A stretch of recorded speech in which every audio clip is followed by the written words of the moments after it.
We went round Jenna and Mikey last weekend for a Sunday roast, and there were 14 of us, and she actually cooked roast lamb. She did a couple of shoulders of lamb, and there were, as I say, 14 of us, and some people do not like lamb, so she also roasted a chicken, actually a crockle as it happens. She has a neighbour next door who has a small holding, and they have got a few animals, chickens, lamb, and geese in the past, and also ducks, and they provide Jenna the meat. And as always, when I go around and we have a Sunday roast, I end up with the carcass and some of the scraps of meat. And although this might look a little bit like a scrap, assuming I can get into this bag, to me this is like a treasure. And here it is, look, I've got a combination of bones from the shoulder of the lamb, but also the carcass from the cockle, and I've managed eventually to get in. This is something I do all the time, especially during the winter when we tend to have more of a Sunday roast. I always end up making some stock with the bones and then diversify as to what I do with it. But here today I'm quite lucky actually, because alongside some of the bones also still got some of the meat attached to, especially the chicken, or I should say the crockle. But I'm just pulling everything apart, and I'll position them inside a nice and large cooking pan. However, I should have done the chicken first. I keep calling it chicken, it's a crockle. There you go, and everything can go in. It was a crockle, it's no longer. I work in finance, and about 20 years ago I used to work for this company that used to own pubs and a restaurant here in the UK. And one morning I had a meeting with one of the chefs in one of the pubs, and he was doing a stock take, and I volunteered to help and spend the day with the chef and also all the people who work there, a way to socialize and also getting to understand the business better. And when I arrived there, which was about 7 o'clock, the first thing I noticed was that the chef had this massive pot, one of those old looking pots like your nanny might have had, aluminium, but was really, really big, on top of one of those big gas burners that they have, industrial sized burners. And he turned it on, and I looked at it and I said to him, what is in there? Because it was full of this liquid, this brown golden color liquid. And he said that that is a liquid gold. And he explained that the very first thing they do in pubs, that pub anyway, in the morning is to turn the stock on, which then they top up during the day as and when they cook any meat. And that is what actually they use as a signature for the pub, because of the flavour that actually they add obviously other stuff to it. Maybe I'm actually adding some bay leaves in mine, but they no doubt will add their own stuff. And he was saying that that is actually what makes an English pub very recognisable, the quality of the stock. And I inquired about the health and safety aspect, because I was thinking, well, if you are constantly refilling it, what about the fact that it builds bacteria? And he explained that actually the danger zone is between 5 degrees and 60 degrees. So the trick is to ensure that the stock is on all day and is above 60 degrees. In the evening, the likelihood is that it might have a cool down anyway, but actually as long as you're keeping stock at that temperature, it is safe. And I was really fascinated, and ever since actually I've made this more and more, because I really, really like the resourcefulness of it. So this is what I'm doing today. I'm making some brand new stock. And you might be wondering if it is okay to mix lamb and chicken together. Absolutely, that was the question I asked. No problem at all, it's all meat, and actually the more diverse type of meat you have, the more flavorized will be the stock. So I've just topped it up with water and covered the meat. I'll turn my hob on, and I will get it to a boiling point first. I'm not going to add any salt or pepper at the moment, just as it is, a little bit of a couple of bay leaves because of the quantity. And as soon as it reaches the boil, I'll place the lid on, and I'll turn it down on medium, and I'll leave it to cook for about 90 minutes. So I'll see you then. And after 90 minutes, this is pretty much it. This is what I get. This pot full of some beautiful color stock. It's kind of gold in color, but also the smell is absolutely wonderful. I think the lamb actually really enhances it. But as I've got quite a lot today, I'm going to show you what I do, mostly for two reasons. Number one, because I don't want to burn myself, but also because I want to make sure that I extract most of the meat, as there's quite a lot of meat in there. So I'll go along and I'll pull anything large out first. The cockle, by the way, has disintegrated. I was hoping to be able to just lift the carcass, but you can see that the 90 minutes of cooking has pretty much disintegrated the whole thing. So I'll just remove as much solid as I can first. Take a look at this. This is a bone from one of the lamb shoulders. This is pretty much done. So I got a bin over here, very conveniently, so I can start putting any waste I don't want straight in the bin.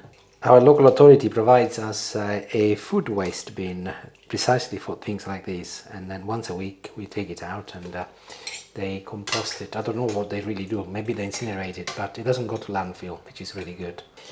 And here is my last bone, and then I've got pretty much now liquid and meat left over. So I've got a third bowl here with a strainer, and very simply I'm going to strain my juices so that the liquid goes at the bottom and everything else stays in my strain. Before I continue, I'll just give this a quick rinse just in case there is the odd bone left, as this will be what I use to cook a little pasta in a moment.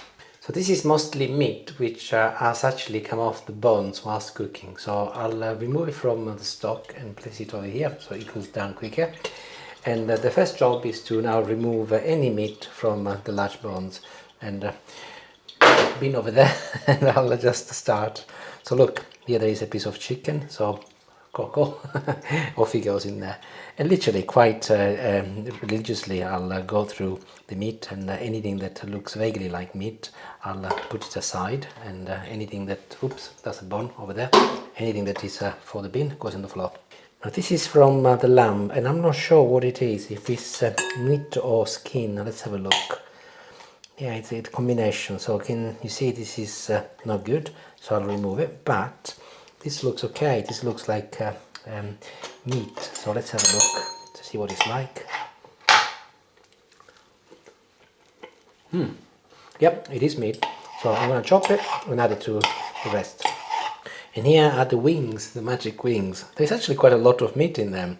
One thing I did notice, by the way, as I did carve the crockle on Sunday, is that besides being bigger than normal chicken, which I think is normal, oops, that goes in there, I noticed that actually the meat was considerably leaner than chicken, and it made me laugh, maybe because they are a little bit more active than chickens. But that was an interesting thing. I've actually never carved or cooked a crockle before, but obviously the taste is very, very similar to chicken, but also the meat is considerably leaner. I thought I'll let you know that, or share with you. I might be wrong, maybe just my perception, but I think it was definitely leaner. Let me know if you ever cooked or tried a crockle before. Put it in the comments. Okay, I think I'm done over there. This should have cooled down by now. Let's go through this now, and there should be a lot more meat here, because this is what actually has come off. Look, lots of lovely meat from mostly from the chicken. The lamb will have added a lot of flavour from the various scraps that Jenna gave me, plus the bones, of course. So I'll finish going through this, and then I'll show you what I'm cooking for dinner tonight, but also I will give you some alternatives of other meals you can cook with scraps or with stock, and I'll give you also an idea of what they used to do in the old days. But let me finish this first. So, what about the olden days? What can I tell you about the olden days? Well, first of all, I wasn't there. So what I'm going to tell you is what I've read, or what my grandparents will have told me, or indeed Julie's grandparents. The one thing I can tell you though, when I talk about olden days, I'm referring to those days where fridges were not about, were not being invented. So they used to have a pantry.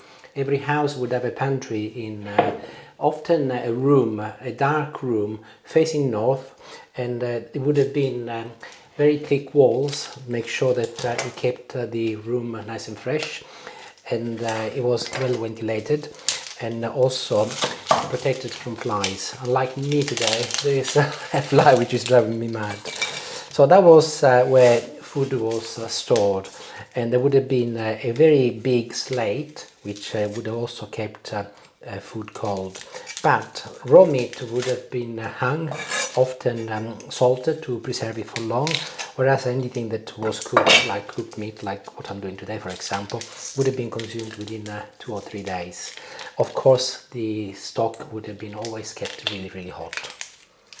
And they would have had a stove on the go, something like an aga, often fueled by wood, which would have kept the house warm, but also provided the heat to keep all of the food constantly warm. They were definitely a lot more resourceful and clever than what we are at strategizing about food preparation. And they would have known well in advance what they would have cooked and had for the week. That's because the Sunday roast would have been day one in terms of meal preparation, and they would have been really strategic about the preparation of the Sunday roast. First of all, the joint would have been big enough to last for the week, so that meant that there would have been meat specifically left over so that they could use it further in the week, so they would have not consumed it all. So day one was very much your Sunday, the big day, where you would have had a roasted lamb or chicken or pork or beef, whatever, and that would have been cooked and roasted with vegetables and potatoes and some lovely gravy, and that would have been the beginning of your planning for the week. Day two would have been your Monday, and that's when your joint of beef or pork or whatever would have been sliced further, and they would have consumed it cold, most probably with some pickle or some mustard and a salad, and that would have been pretty much day one sorted. Also, the likelihood is that some slices of maybe chicken or beef would have been in the sandwich for the man of the house who would have gone working for his lunch. Tuesday would have been a day for pies, where the leftover meat would have been most probably minced and cooked in little mush, and they would have made a pie and consumed that in the evening, maybe with a little gravy also left from the Sunday.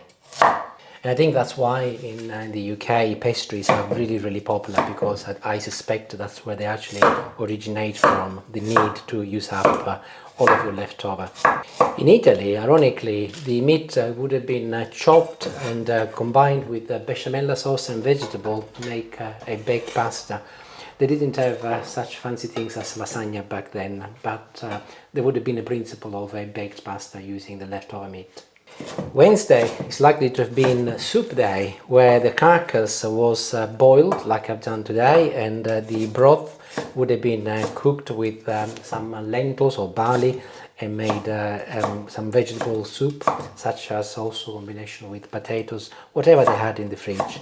But definitely a day of the week would have been a soup of some kind, which ironically is what my mum used to do very often with the leftover broth from chicken. She used to make pastina, which is a very small pasta in the shape of little stars, and as a child I remember having that quite often. Very simple really, just a broth like that from the stock of the chicken, and then she would add pastina and olive oil, salt and pepper, and a little Parmesan cheese, nothing else, and I remember being absolutely delicious. Thursday could have been a hash day, where the leftover meat could have been minced and combined with potato and mashed up and with herbs, and then that would have been fried, a bit like making a frittelle in Italy. So that would have been a way to give a little bit more flavor to your leftover chopped mince with some herbs, and that would have been absolutely delicious, especially if you had it with some bread in the middle.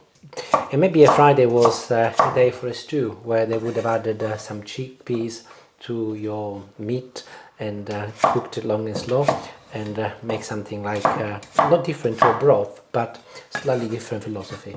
I've got a couple of carrots left, I might just as well do them also. These are from our garden. And I left us with Saturday. Saturday was the big clear up day, so by then you would be running very low with your joint. Most probably you still had the bones, so I'm guessing that reading what I've read about the history is when they combined everything together, and they would have made another broth and used the bones to enrich the broth with as much as they could, and throw in whatever they had, and they would have likely to do it with some pasta if you're in Italy, or some potatoes. A very filling meal until the following day, where the feast started again, and then you start again.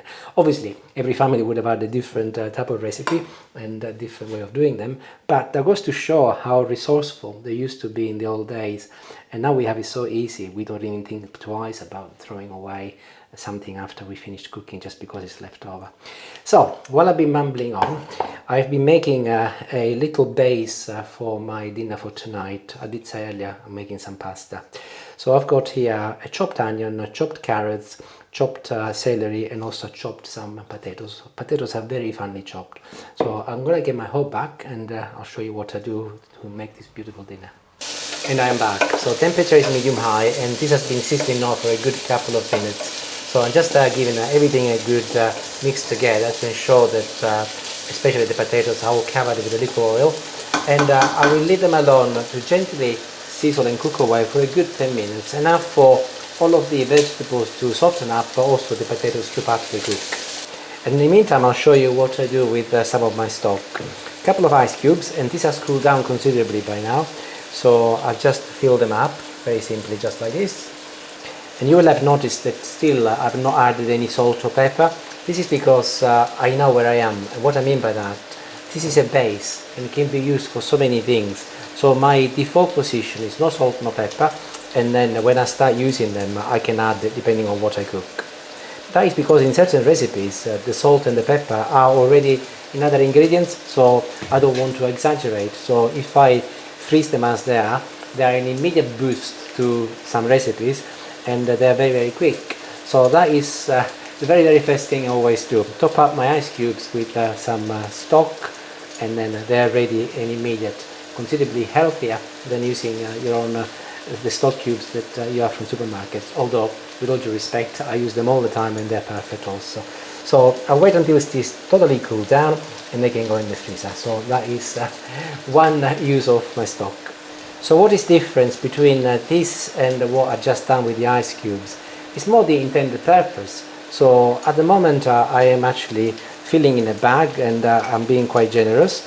And if you think about it, this is ready-made stock, and I will close it now, and it will go in the freezer once it's cooled down.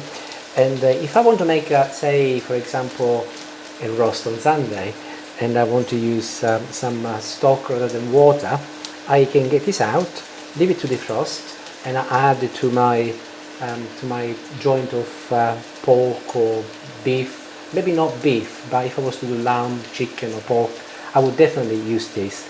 And it's already made. And it will give me a lot more flavour than just having to build everything from scratch with water. So incredibly convenient and resourceful. So I'll do a couple of bags of that. And a little tip, whilst it cools down, put it inside a little bowl so that it doesn't go anywhere, and then it's ready for the freezer. Also, other use I have for this is if I want to make, for example, a risotto. So I'll very quickly give you a recipe. Oops, I'm making a little mess now. I cannot multitask very well. So I would defrost this, of course, but in the meantime I would make a little base of soffritto. And often if I make a risotto using this sort of stuff, I would fry a little onion and some peppercorns and mushrooms, and then when they're all lovely and soft, I would add this and mix it together.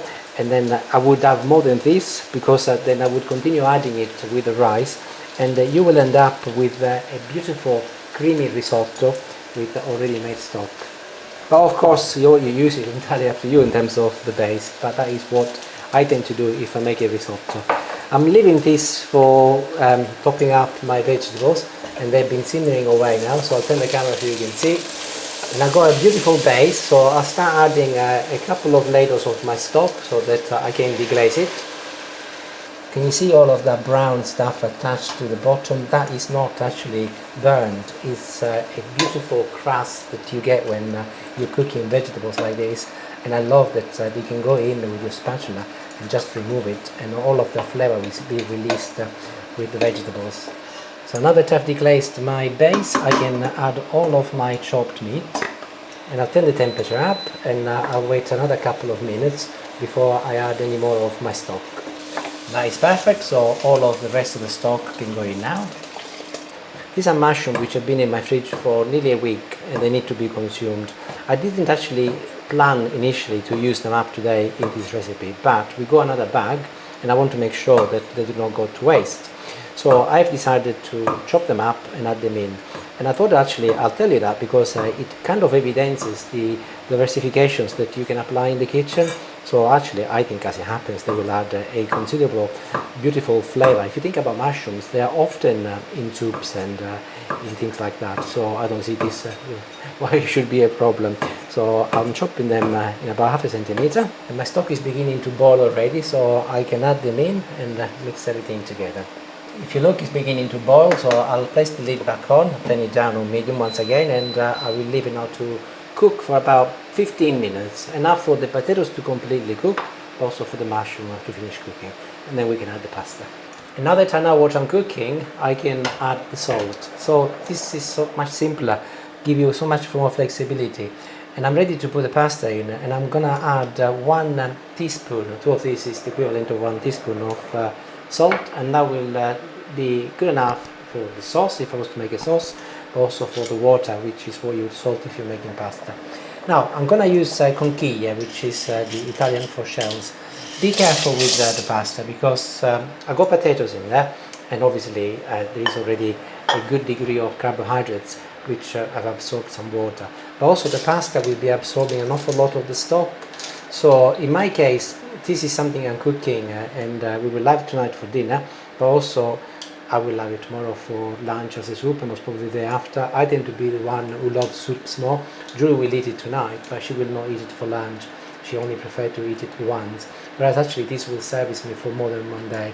However, the reason I'm saying be careful, if you put too much pasta, especially the day after, it will get bigger and bigger and bigger, and then it'll be a little bit too dry. So in this case, in my case, I put 140 grams, and you can see that there is plenty there. So you'll have to adjust depending how much stock you're cooking, but also how many people you are feeding, of course. And you can always add a little bit more water. But just like normal pasta, this will take about 8 to 9 minutes, and I'll make sure that it's fully cooked before it can be served. So I'll leave it then, and I'll see you in about 10 minutes. Look at this, and if you look closer, you might even be able to smell it, regardless of where you are in the world. It's such an amazing smell, wonderful. So it's finished cooking, and I'm adding a little olive oil next. I always do this in these dishes especially. Tremendous flavor. I use those words. This is basil. I've got some fresh basil, so I'm adding it now at the end, and I'll mix it in. But you can also add parsley, whatever you've got available, entirely up to you. And I'll give everything a good final mix, and I'll press the lid on, and I'll wait for 1 minute, and then I'll serve. Julie popped her head round a minute ago and asked me what I was cooking. And then I told her what I'd said about the old days and how they would use the Sunday roast to plan ahead for the week. And she mentioned shepherd's pie or cottage pie, something that actually they would have done quite a lot. And I have to say, it's one of those dishes that I absolutely loved when I arrived to this country. Absolutely beautiful. And that is made with either lamb or with beef mince, and then a layer of potato mash on top with cheese or butter, depending on where you are in the UK, of course, different versions as always.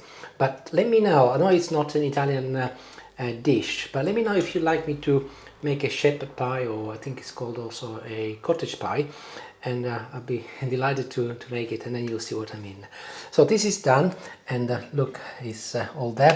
One very final thing to do is to add a little Parmesan cheese if you like it, or pecorino, entirely up to you, and that's done. And then one final drizzle of olive oil. There's only one way you can eat this, of course, with a spoon, so I'll just go and grab a little meat and some of the broth.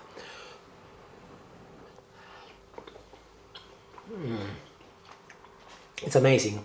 It's absolutely delicious. The blend of flavors from the lamb and the chicken, and the way it's been cooked is delicious and beautiful. And the pasta, because it will be absorbing more and more of the stock overnight, when you reheat it tomorrow, you will find that it tastes even better. It's going to be a little bit bigger, but it doesn't matter because it will taste delicious. Make it, and please let me know how you get on. Obviously, you need to have some leftover lamb or beef or whatever, or maybe you can talk to Jenna. Arrivederci, grazie, and buon appetito. Thank you for watching.